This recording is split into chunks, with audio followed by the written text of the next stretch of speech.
નગર ને બાપા ભોરાવાડ્યું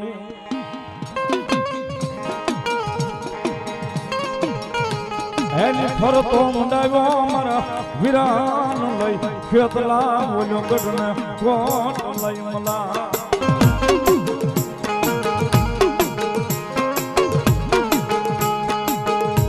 પછી ઓલી ભુજની નરાણીઓ મારા વિરાન ખોળા પાથરે યા પાઈ ખેતલા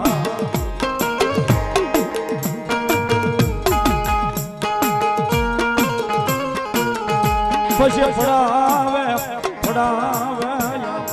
ખેતલો લઈ ભુજ માં તો આપા લઈ ભા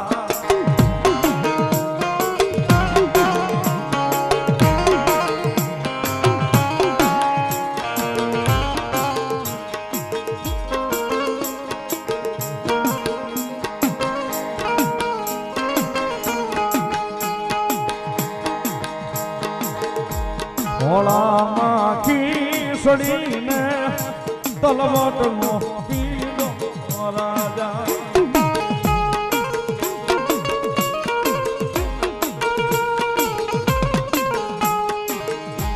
ખેતલીઓ દ્વારવાને આવુવા સોંગી રાજા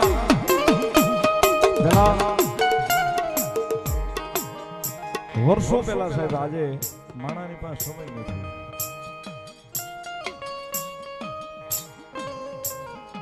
માતાજીનું મઢ હોય, મંદિર હોય, પાલક હોય એટલે માતાજી કુળદેવી આપણે મોમાય હોય, ચામુંડા હોય, ખોડિયાર હોય, બુટ હોય, પણ એનો આગેવાન આપણો ખેતલો નાગ હોય ની પહેલા આવે છે. બધા માતાજી એક નિવેદ જમે તો આપણો ખેતલો નાગ બે નિવેદ જમે, તલવટ અને ખીચડી. અને એ વખતે આપણી બાયુ બહેનો દીકરીઓ માતાજીના નોરતા આવે આહો મહિનાના, અને આઠમના દાડે માતાજીના નિવેદ હવ ભાઈઓ ભેગા કરી ગોઠી ભેગી થાય, આખો પરિવાર ભેગો થાય, આખી વાડી ભેગી થાય, 100 ઘર હોય, 500 ઘર હોય, 1000 ઘર હોય, બધા ભેગા થઈને માતાજી નિવેદ જમાડતા થાય. અને તેથી આપાના નિવેદ જમાડવા માટે આપણી બાયુ બહેનો દીકરીઓ જે હાડી પહેરે ને સાહેબ એનો ખોળો વાળતા, ની ખોળાની માલપા દાદાની ખીચડી ભવડવા માટે જાતા ઘંટલે નિવેદ ભવડાવવા. હજી અમારા ગામડામાં હજી ઘણી ઈ જ પદ્ધતિ છે ને હજી ઘંટલે ભવડીને નિવેદ થાય છે. અત્યારે તૈયારમાં હજી નથી, કારણ કે ન્યા થઈને ધર્મ હજી ઊભું છે એમના પાસે.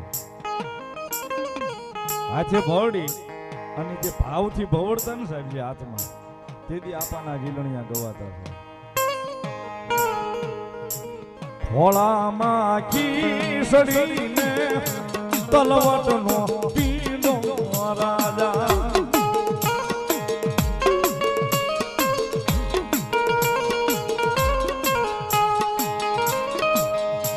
ખેતલીઓ દ્વારવાને જાવા સ્વાગી રાજા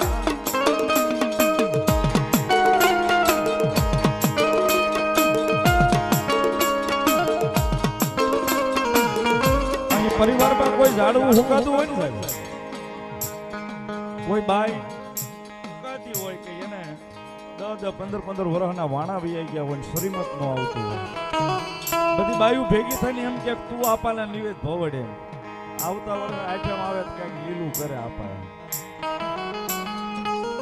ભવડતા ભવડતા એ બાઈ માંગે સાહેબ, એક પુતરડો અમને આપો વાસણી રાજા.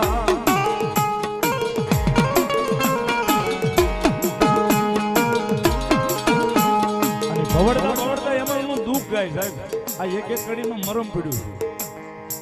સાસુ સંગતા પેનડા મેણલા બોલે છે રાજા.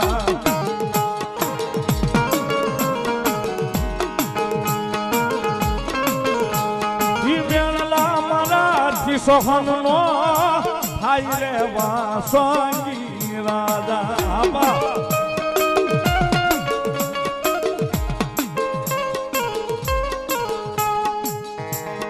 આવરે હોનાનો યાપા પાલક ગણાવું રાજા.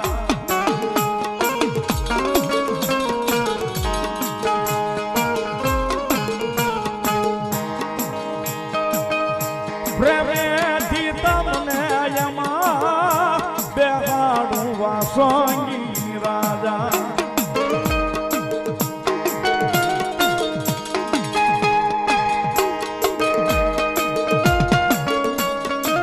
પછી માતાજીના નિવેદ થઈ જાય થોડો પાથરી બાયુ બહેનો દીકરીઓ પગે લાગે માતાજી દાદા ખમા કે ફૂકાઈ ગયેલું હોય એ લીલું થાય એના ઘેર સંતાન થાય દીકરો આપે પછી એ વખતે આની કારણી હતી સાહેબ બોલી થઈ હોય થાય નહીં ટાઈમે અને બાય પછી કુવાને કાંઠે પાણી ભરવા જાય ને થઈ કે સાહેબ પાણી ડાજાવ તો મુજને આડે રોયાવે રાજા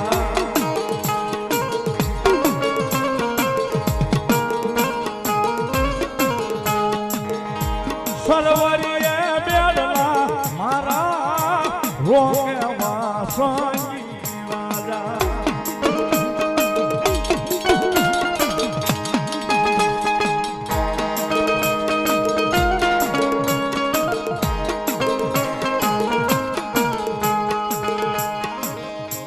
હવારે પાલીનો દાદા તલવટ ખાડા રાજા